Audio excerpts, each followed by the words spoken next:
Welcome to On the Town with the Vegas Voice. I'm John Lindquist, your announcer. You can find out more about me at johntheannouncer.com. How easy is that? johntheannouncer.com. We've got an exciting show for you today. We're here at the beautiful Humana Henderson facility, 1000 North Green Valley Parkway. This place is a beehive of activity. Cooking classes, exercise classes, dance classes, TV shows. They're doing it all right here, and it's super easy to get to. Humana Henderson facility. We got a great show for you. Two of the greatest impersonators on the face of the earth, and they're both named Rich. What are the odds of that? We'll have that, the host, and his very special guest coming up right after these brief messages. Quality of life. It's important to all of us who live here in Las Vegas. But for those of us who are over 65, that quality of life can sometimes be hampered by the presence of heart problems, blood sugar issues, or breathing difficulties. If you're Medicare eligible and have been recently diagnosed with diabetes, chronic heart failure, cardiovascular disease, or a chronic lung disorder, Humana may have a health plan for you. Find out how a Humana Gold Plus plan can provide you with all the benefits of a Medicare Advantage plan, plus additional resources for your specific health needs, including our growing network of physicians that are committed to delivering the highest quality of care to all of our members, and convenient locations near you, which feature the latest in healthcare technology and a patient-centered comprehensive care model designed to help manage our members' health. Call to speak to a licensed Humana sales agent or visit a Humana Guidance Center today to learn about our plans or stop by one of our clinics. Welcome, everybody. Rich Natole here with another Rich, the famous, undisputed heavyweight champion of impersonations, Mr. Rich Little, ladies and gentlemen, right there. John, you've got a very interesting voice. I love the way you announce. We call him the golden voice of radio. I've been done by Rich Little. I can die now. I've been done by Rich Little. I can die now. You see how impressionists just sit there and listen to the voices? Yeah. So now you, as a kid, and we've talked about this before, you just were fascinated with the voices of the school teachers, right? Yeah. Is that how... Yeah, I was. I was bored in school, and I wasn't that good a student, but I used to watch my teachers, and at first I did their walks, and how they entered the classroom, how they opened a book, and it was all physical, and then the voice came later. Yeah. And I would get up before the teacher arrived in the morning and do the teacher, and the kids loved it, and then we had a lookout at the door. And they'd say, here he comes, here he comes. I'd take my seat, we'd all behave. Then the teacher would walk in, do exactly what I'd just done, and got big laughs. And could never figure out why he was so funny. Why he was getting the laughs. And so it's interesting you talked about the walks, because I remember when I was working in a show with Wayne Newton, and he told me a story about when he was on Bonanza. And he said they took a break because it was a lunch break, and on the set next to Bonanza was another Western with Walter Brennan and John Wayne, and I think it was Robert Mitchum or somebody. Rio Bravo, probably. Was that what it was? Was it Robert Mitchum in that? The other actor besides Robert Walter Mitchum. Brennan and no, that wasn't and John Wayne. Yeah, it was. I think it was. Yeah. Because he said when the catering truck came and they broke for lunch, he said he looked over and they were all walking away towards the catering truck. He said, I could tell you who every one of these actors was by the way they walked. Rio Bravo. Ricky Nelson was in it too. Is that right? Yeah. See, man's an encyclopedia of famous movies. So now you worked at a movie theater as a kid in Ottawa, Canada, right? Yeah. And so tell me, but what was that like? I was the worst usher. I was always watching the movie. People were stumbling over themselves. You were watching the movie? I was looking at the movie, and I was the worst. Finally got rid of me, but that's where I started doing impressions. I saw the movie Marty. Do you remember Marty? Yeah, with Ernest Borgnine, sure. I saw that movie because I was an usher about 200 times. Yeah. And then when I met Ernie Borgnine for the first time, I did all the dialogue from the movie. And he said, Gee, I don't even remember that. You know? Wow, that's interesting. So Yeah. how old were you then when you were working at the theater there? I was probably, well, I was going to school. That was a part-time job. 15 or- I was 16, 17 years old. Yeah. And so now then, okay, so you started doing impressions by watching these celebrities. What movies do you remember were playing there? Jimmy Stewart well, movies? Marty I saw a lot, and a picture called Interrupted Melody with Glenn Ford and Eleanor Parker. I saw that half a dozen times. And as a matter of fact, I saw that movie so many times, Interrupted Melody, that I actually noticed the microphone was in the picture like 12 times. Is that right? Yeah, and you wouldn't see that the first time you saw the That's movie. a blooper. Oh, right? yeah. Yeah. There's a lot of movies where you see Mike shadows. Yeah. And Mike's in the shot, you know, and it's funny because it wasn't that great a film, but I saw a lot of movies many, many times because I just stare at the movie. Matter of fact, I'd sit down with my flashlight, and people would just be falling over themselves, wondering where the usher. They didn't know where the usher was. The usher studying the voices in the movie. And I got fired, actually. So. You did? Oh, How yeah. long did you work there for? Like a year or two? A couple of days. No, I think I worked there for probably a couple of weeks. And the guy, and the guy who fired Rich Little from studying voices in the movie, I wonder what he said years later. Well, one time I got thrown out of a movie theater. I was taping a movie called The Far Country with Jimmy Stewart. And in those days, you know, a little portable recorder, reel to reel, and I had to plug it in, no battery. So I plugged it in under the screen, and then I left the microphone there, and I was taping the movie. And I taped the whole movie. I get up and change the reel. And then when the movie was over, I was rewinding it, and I had the volume up, and all of a sudden you heard... People thought there were rats. And the manager came running down, and the ushers, and they discovered it was me and my tape recorder going at 100 miles an hour.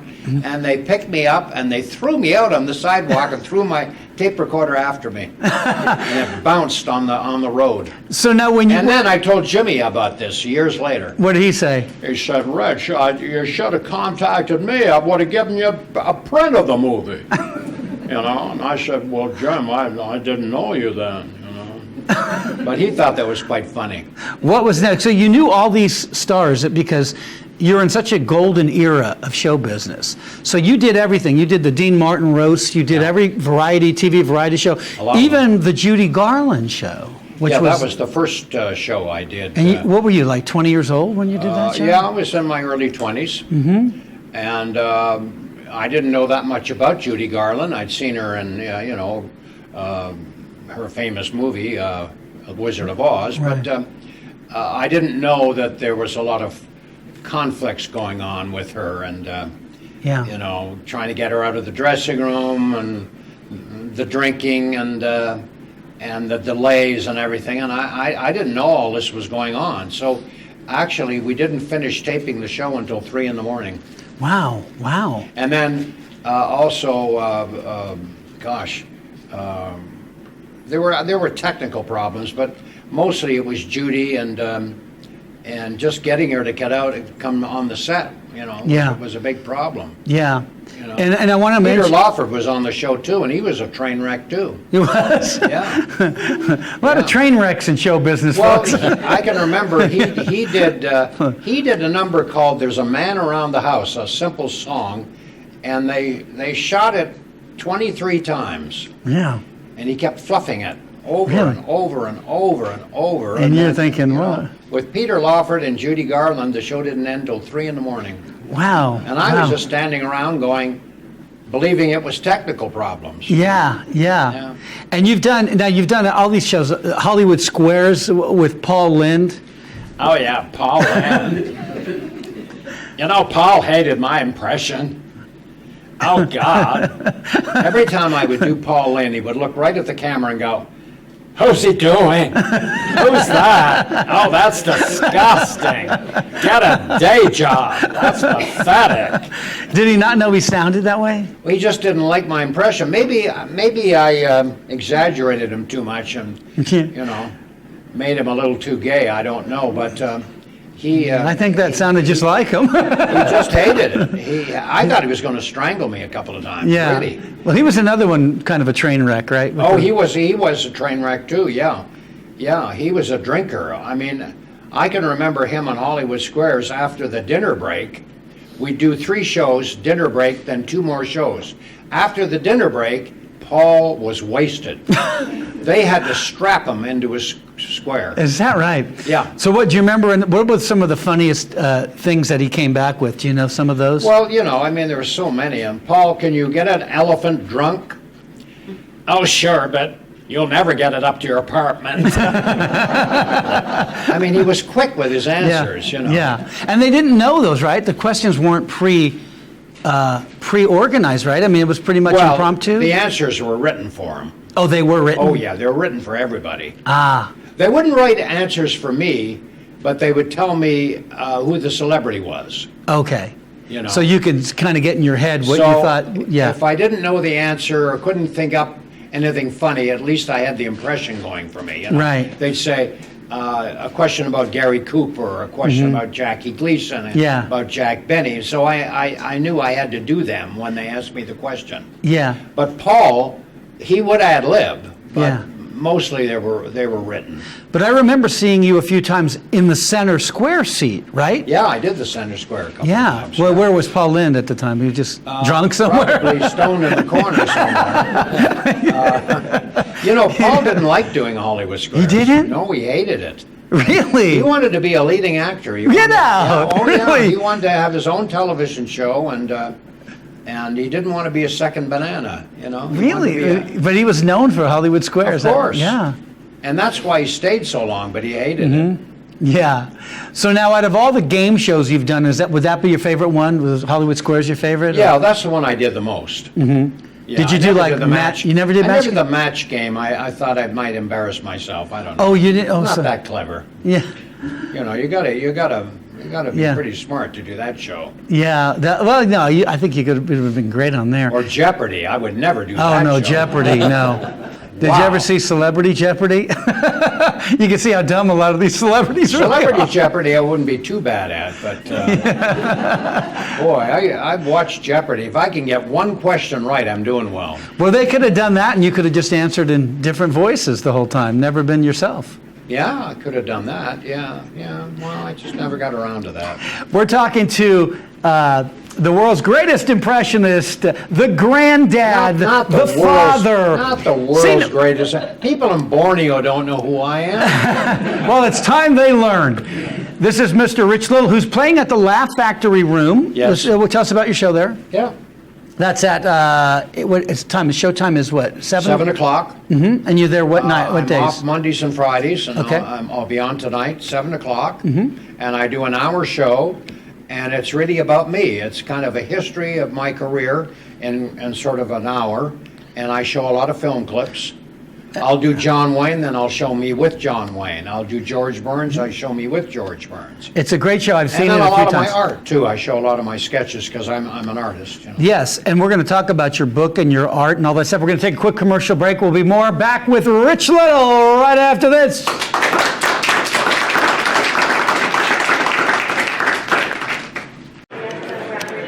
You don't know this yet, but in 1,500 miles, you'll see what you're really made of.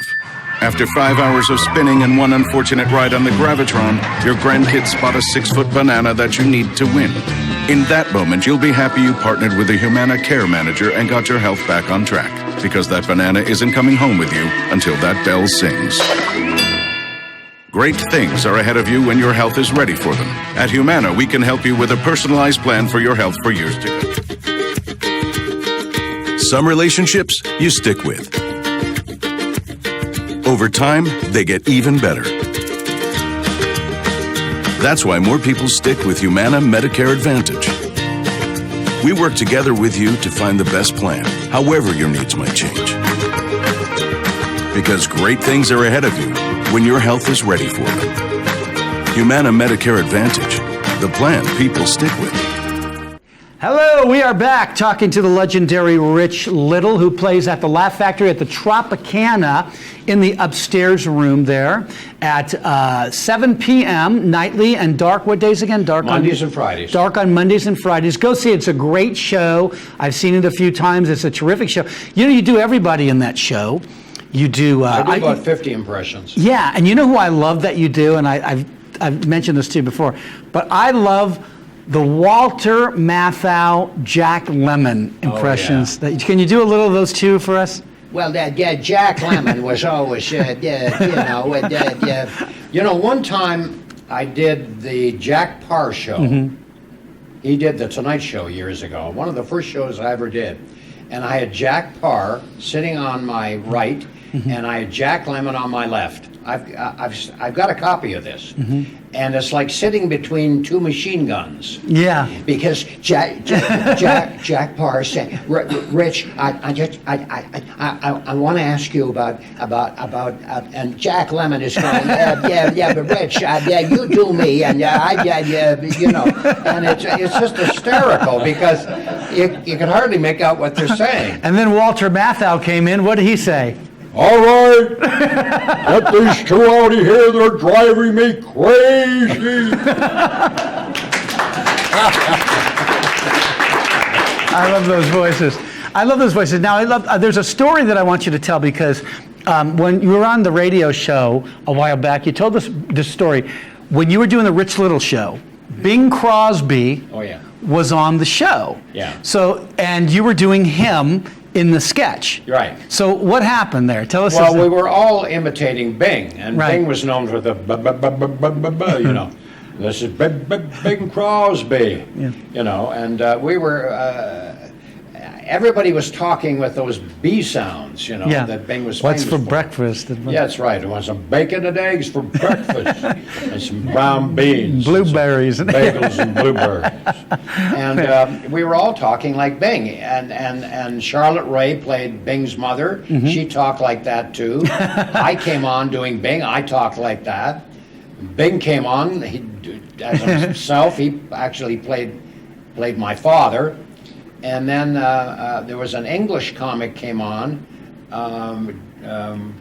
and he just looked at the camera and went, "Say, chaps, what's happening?" And there were no B's, and everybody went, "Throw the bum out. He's no good." And so, well, anyway, so he came to your dressing room, Bing Crosby, right? Bing came to my dressing room before we taped the show, and he said, "Rich, I'm having a little trouble with that sketch. It's not working out for me." I said, "What do you mean?" "Well, I'm having trouble with that B thing. I don't know how to do that, and you guys are so great doing it, and I just can't do it." I said, "Bing, we're doing you." "Well, I can't do me." "Could you show me how to do that thing?" And so I had to sit down with Bing and go over the lines with him. Yeah. And tell him how to do them. You said, "You want me to show you how to do you?" Yeah. I said, I don't understand that thing. Well, actually, on the show, if you watch it, he's brilliant. Yeah. I remember how great that was. Now, can people get copies of that now if they wanted to see the sure. YouTube I or think where? they can. Is it YouTube? You can get copies almost of anything now. Yeah. If you look it up. Because those were great shows. And how did you do the show for what, 2 seasons or? I did my show for 1 season. Should have went way longer than that because it was a Well, great I show. had my sheepdog on the show, Dudley Ever. I remember, yeah. He got more fan mail than I did. And he thought he was going to get a spin-off, but he didn't. And the show folded, and Dudley retired, and that was the end of it. Yeah. And that was, what network was that on? That was on ABC. ABC. So now. Wait a minute. Was it? Or NBC? NBC. NBC. Yeah. And so now you had a lot. What kind of guest stars? You had a lot of guest stars that were celebrities on there. Great guest stars. Who was on? Oh my gosh, we had. I'm trying to think. We had Starsky and Hutch were on. They were popular back then. We had on. Michael Landon was on. Bing was on. Yeah. Bob Hope was on. Bill Cosby was on the show. Bill Cosby was on. And behaving himself. Yeah. And we had a lot of great guests on that show. Yeah. Tom Bosley, Betty White was on the show.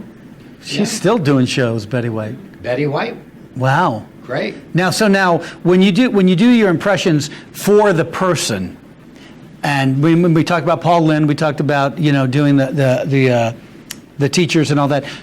George Burns, you used to do George Burns for George Burns all the time, right? Well, George, what that Richie said, I think you do me better than I do. I was just thinking, you do me so good that when I die, I think they should bury you.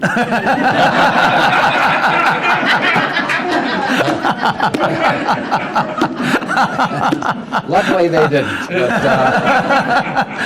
I love George Burns. Yeah. George was one of those guys that loved to talk, and sometimes on an airplane or waiting for an airplane in the lounge or anything, he would talk about the old days of show business, and I used to think, gosh, I wish I had this taped. He would talk about Eddie Cantor, about Al Jolson, Sophie Tucker, and all these wonderful people. Just the history of Patty Bryce, Yeah. all these great stars of years and years ago, and he could recall everything. He was amazing. Now, did they all do that? Did Jack Benny do that? Did Bob Jack did Hope it. talk about all that? Yeah, they like to talk about the past. Yeah. Yeah. Because, did you belong to the Friars Club? Yeah, I did belong to the Friars Club. And So- I did a lot of those Friars roasts. So when you would walk into the Friars Club, it was like a who's who of stars, right? Eating dinner and everything. Yeah. And that? Well, they would all go and play cards. George Burns and Groucho Marx and W.C. Fields and John. What was that like? Those three. What were those three like playing cards? Can you imagine? Can you imagine? I bet you Groucho cheated. I got an ace over That's here. right, I'll raise you. But that must have been exciting to walk in and see all those people playing cards. Yeah. They play cards every day. Mm-hmm. Yeah. And so now when you did the Friars roast, those were different than the Dean Martin roast Oh, the because Friars roasts were blue. they were just raw. Yeah, you could do whatever, But right? you know something? Even though they were blue, Mm-hmm. I mean, some of them were filthy, but they were funny. Yeah. Yeah. And I don't mind blue humor as long as it's not too gross. Yeah. If it's funny, if it's clever, that's okay. Yeah. But comics today are just using the four-letter words. Yeah, you don't want the shock. For effect. Yeah, for and shock. I don't really like that. Right. I think it's a cheap way to get laughs. But back, Milton Berle was the king of the Friars roast. Well, that's because he was doing your You act. could never follow Milton. He was doing your act, Milton Berle. He did everybody's act, didn't he?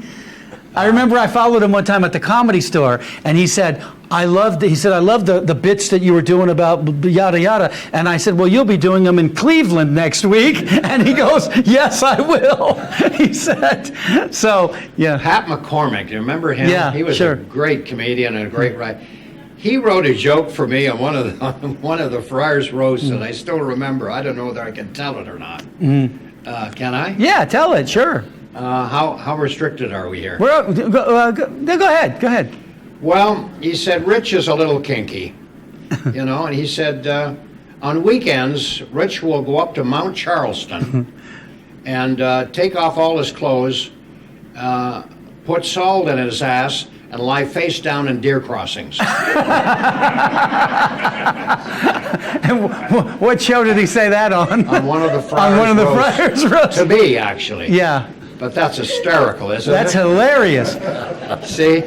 It's not that blue, but it's funny. No, that's funny. Now, who did they roast on there? Do you remember some of the people that got roasted on there? On the Friars? Yeah. Oh, well, no women. I No think women. the only woman that ever did a Friars roast was Phyllis Diller. Phyllis Diller. She snuck in one night. Yeah. Yeah. She would be But funny. they were all though. men, and Yeah. because the jokes were pretty raunchy. It was kind of like a And boys' they were club. never filmed. I have a lot of tapes of them. Oh, they were never filmed. They were never filmed, no. Oh, it was just like a private night that they would Private do thing, that, yeah. and just for the audience. How many people in the audience? Was it a few hundred people? Oh, a couple of hundred people. Yeah. Yeah. So when the Dean Martin roast came along, they were clean. I mean, Yeah. And they were funny. and they were funny. Some of the best material was on those Dean Martin roasts. Yeah, if you look at those old Dean Martin roasts, there's no blue humor at all. No. The interesting thing about Don Rickles was that his mind was so fast. I used to watch Dean on the Dean Martin roast and really study him. And I'd say to myself, how does he do this? Because most people like Johnny Carson or Dean Martin or, the great comedians, Bob Hope, you say something funny, you have to take a little second or two to think of an answer.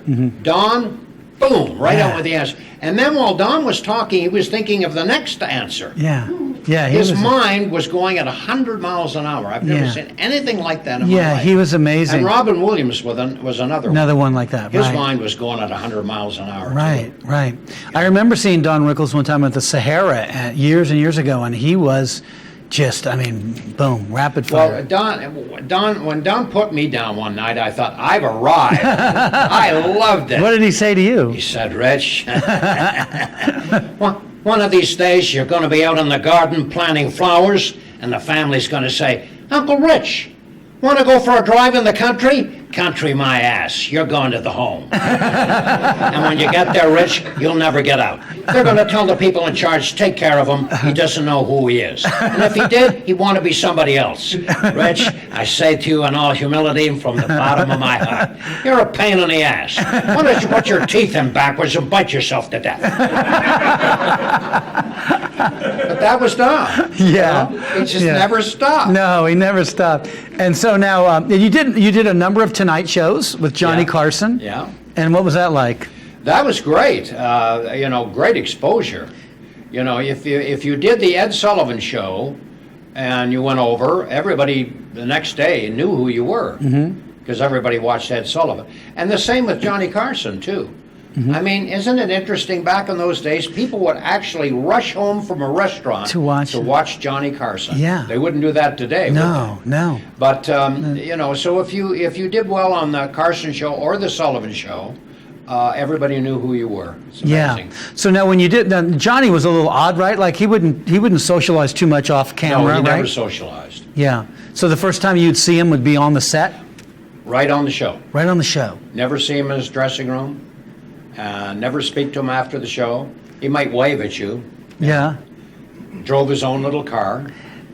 Yeah, and I want to mention, there's a hilarious clip, and if you go see his live show, which I recommend you do, over at the Tropicana, there's a clip in there where you're on Dinah. Yeah. And Carson, and you're doing Carson. Well, I'm not on Dinah, literally. No. but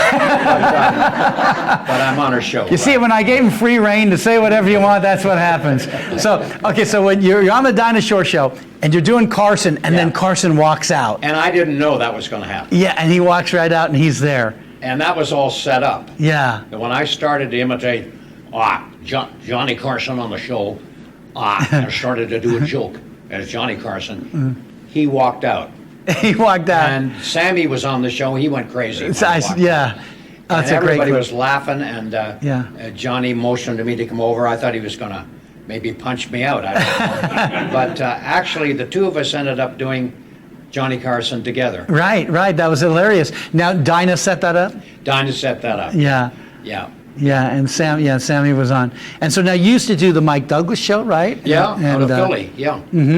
Now, did you do it when it went to L.A. then after a while, too, the show? I did it in Philadelphia, and I did the Merv Griffin show, too. That was done in Hollywood, on Vine Street. So you would fly to Philly? A lot of those. Yeah, you'd fly to Philly just to do the Mike Douglas show? They would bring you out, That's right. Yeah, that was interesting. And so, was there anybody that you wanted to work with that you didn't get to work with? Any celebrities? Let me think. Whether it was on a game show or whether it was on a variety show, someone that you always wanted to work, because you met them all pretty much. I met a lot of my idols, you know.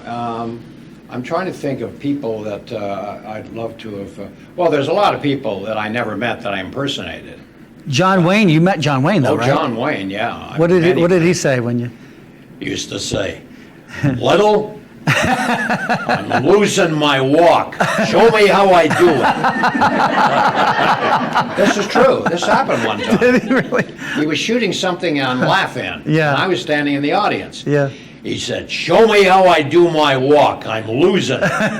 So I did. Yeah. I went right across the set and did my John Wayne walk. And he looked at me very closely.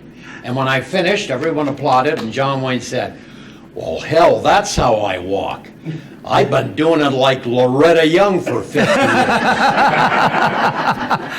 We're talking to Rich Little, impressionist extraordinaire, who is performing at his own show. What's the title of your show? It's called Little by Little. Little by Little, which is the title of the book. Title of my book. Yeah, we're going to talk about this book when we come back. More with Master Impressionist Rich Little right after this.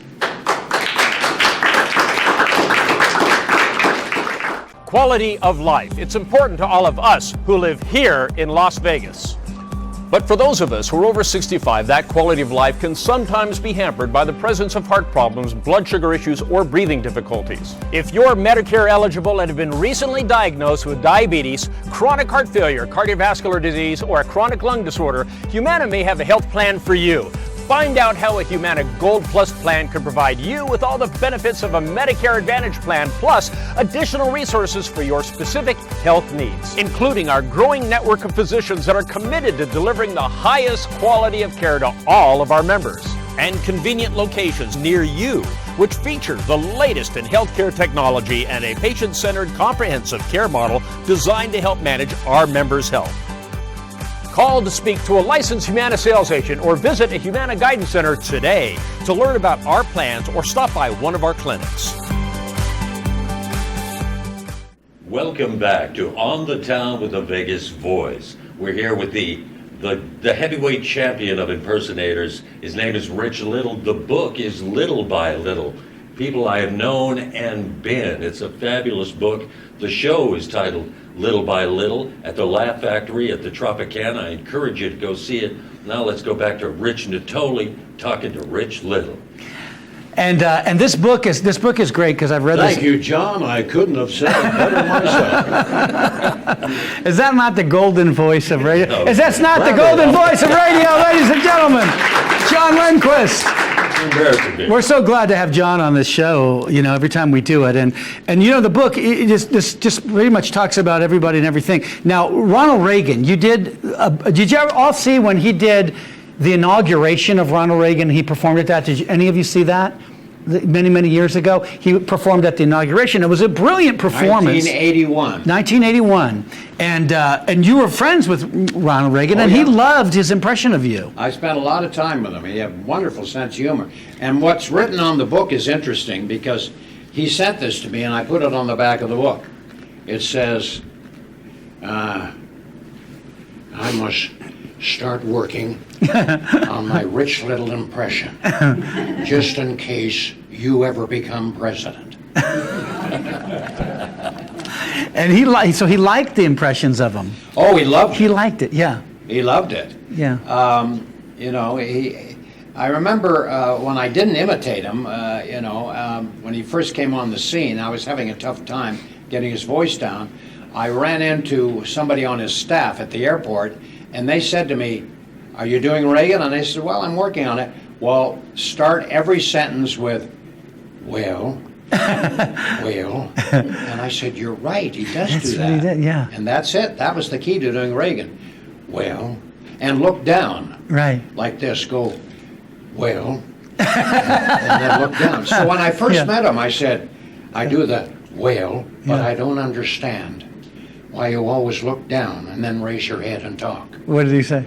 He said, well, Rich, you'd look down too if you owned a horse ranch. He was quick. Yeah. He was very quick with his answers. And so you did. Now you've performed for a lot of the presidents, right? Yes. You've known. How many presidents did you know? Did you know? Well, let's see. If you go through them, the first one I did an impression of, and Matt was Richard Nixon. Mm-hmm. You know. And then after Nixon, there was... No, we're not going to let you skip over him. Wait a minute, back up.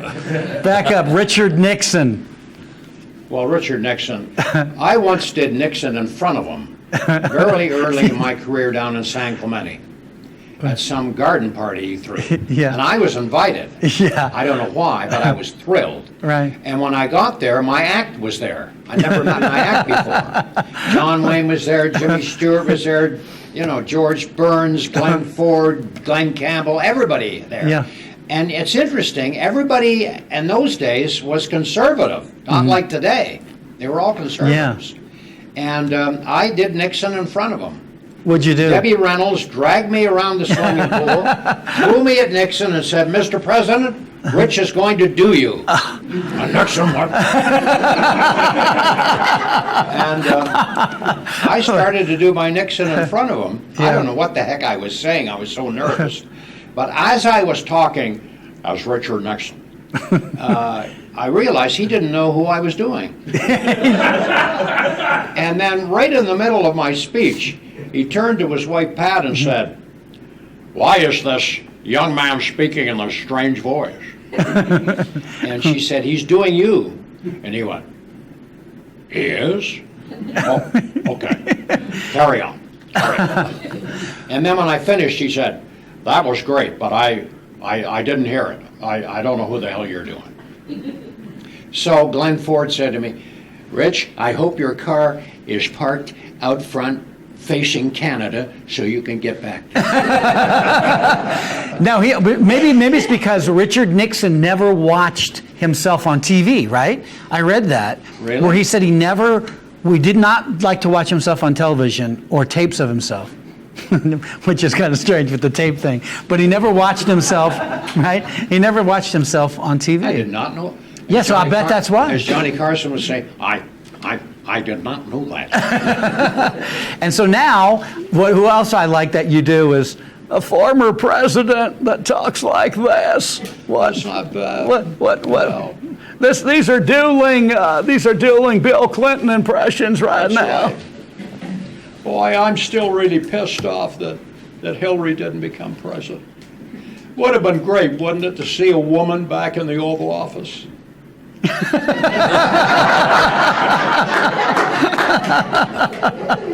Hope they shampooed that rug, I'll tell you. What did George, I remember George Sr., they're friends now, but didn't George Sr. say something when Bill Clinton, when they had a rivalry going, and he had said, Bill Clinton and who? And George Sr. I think they years became ago. great friends. No, now they are, but before. Oh, he was, maybe before, yeah. Yeah. Yeah. Well, you know, George Sr., you know, was always punctuating words, you know, talk like this. Okay, gotcha. Good to be here. My age, good to be anywhere. And a lot of the political people that you did that were great over the years. Hubert Humphrey, remember Hubert Humphrey?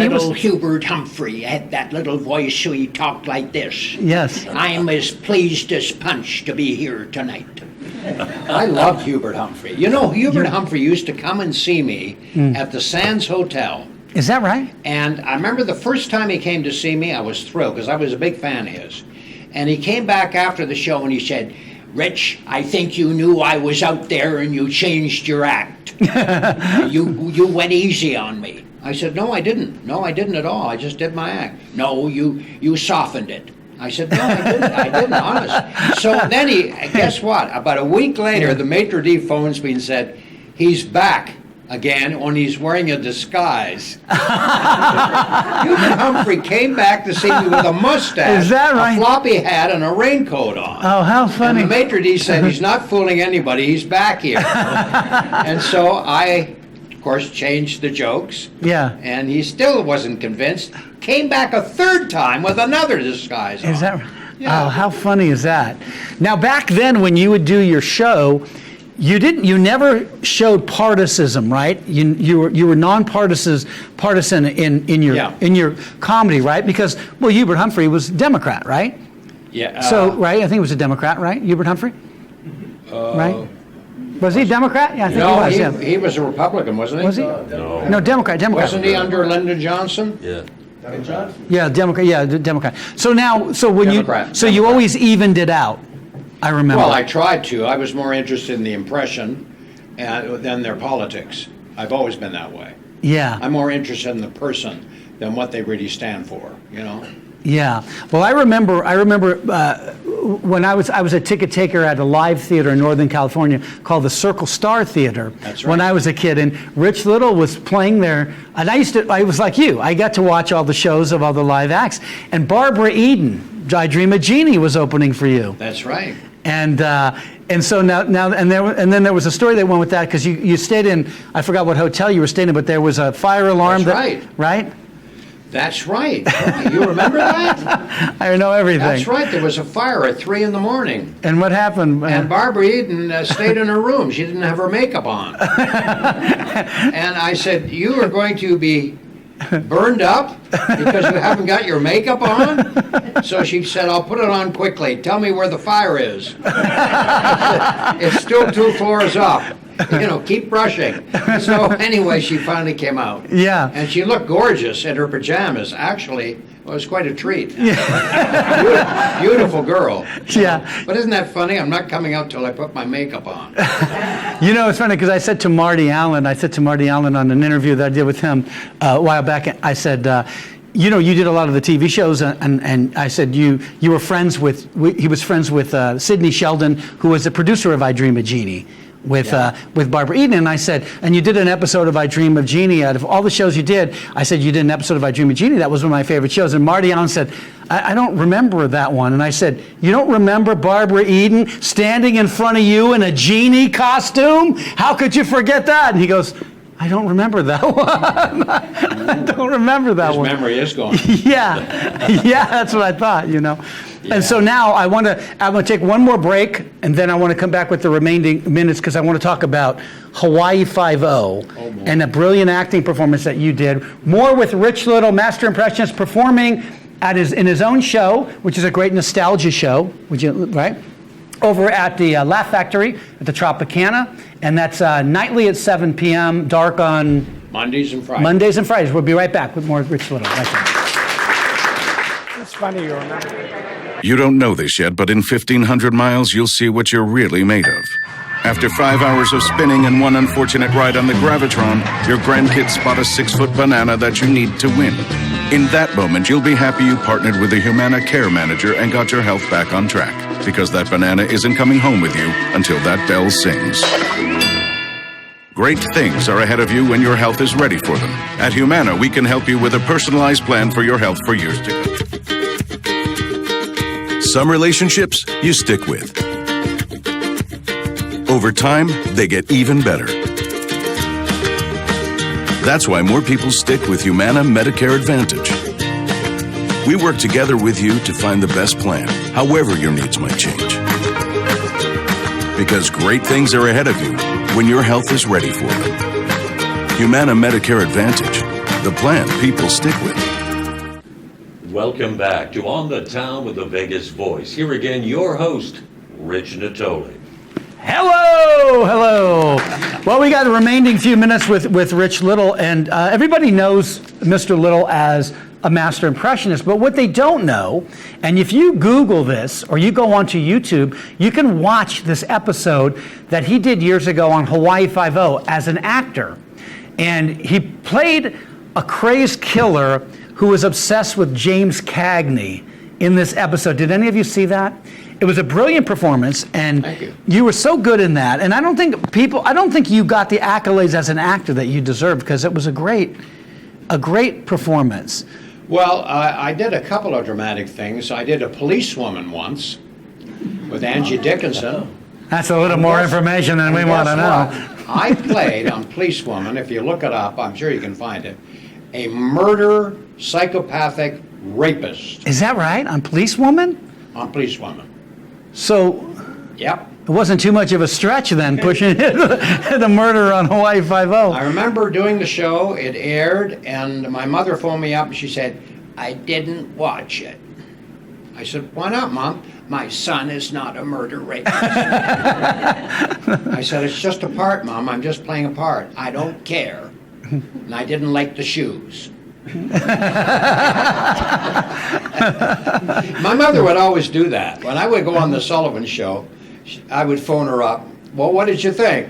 I didn't like the tie. It ruined your performance. And that tacky suit has got to go. And those Nehru jackets are outdated. And the bell-bottoms don't like them. And so now, you did, was that before or after, that was after you did the Hawaii FiveO, right? The Murder, She Wrote? Yeah. That was after. So now when you did Hawaii FiveO, did they test other actors for that, or did they just come to you and I offer always you? thought they would have picked Frank Gorshin to do that because he did a great Cagney, better than I did. Yeah. But maybe they couldn't get him. But I was. No, you were more known Well, than Frank Gorshin. I don't know about that, but I mean, Frank was known for Cagney and Kirk Douglas and Burt Lancaster, you know, and I was known for other voices. All impersonators are known for certain voices, you know. Yeah. And usually you didn't do their voices, you know. Yeah. If somebody did a great impression, I'd stay away from it, you know. Yeah, well, you did a show called The Copycats back in the Right. late 60s, right? And we worked with all impersonators. Yeah, they were all, who was on there? There was There was Frank Gorshin and George Kirby and Marilyn Michaels and Fred Travellina Fred was on there. Travellina. Oh, he was yeah. wonderful. And- And we had guest stars every week. Mm-hmm. We had Tony Curtis on. Tony Curtis. Yeah. I love you, Spartacus. Rich, I don't talk like that at all. I never said I love you, Spartacus. I said, you didn't? No. What did you say? I said to Kurt, you're a good guy. Before we go with Rich Little, I want to ask, anybody have a question for Rich? Anybody have a, yes, sir. What's your name? My name is Mitch. Hi, Mitch. First of all, it's nice to be here with you. Appreciate you doing this. So my question is actually a two-part question. Professional-wise, what was your highest moment, you know, that sticks in your mind? And then secondly, professional-wise, what was the lowest moment you had? Ooh, those are good questions. Highest moment, I have a couple of them. One was performing at Reagan's first inauguration. That was a very high for me. Got a lot of exposure and got a great reaction from Reagan. And that couldn't have been better. I was nervous about it, boy. That was the one with Don. Don was on, and Frank Sinatra organized that, and it was a great show. It was a wonderful gala, you know. A little unlike the one they just did for Trump, where nobody showed. But those galas back then were big deals, you know, and they were broadcast nationally. And I did both Reagan inauguration galas, so that was a high point for me doing that. Another high point in my career was doing a benefit for a hospital in Ottawa, my hometown, and raising money for the Rich Little Neonatal Center, which is still going strong today. And Frank and I, mostly Frank, raised $1 million for that neonatal center, and that was a high point for me because everybody important in Canada went to see that show, and Frank performed, and it was a great evening for me. Yeah. Low points in my career, gosh. Playing a murder rapist. Playing, no. That was fun. That's what Bill Cosby said. Oh, God, I'm glad that tape held. But anyway. Let's do one more question. Low points, probably, well, you know, I'm not overly, thrilled that I had 4 marriages that went nowhere. You know, most of my marriages, they threw men at rice.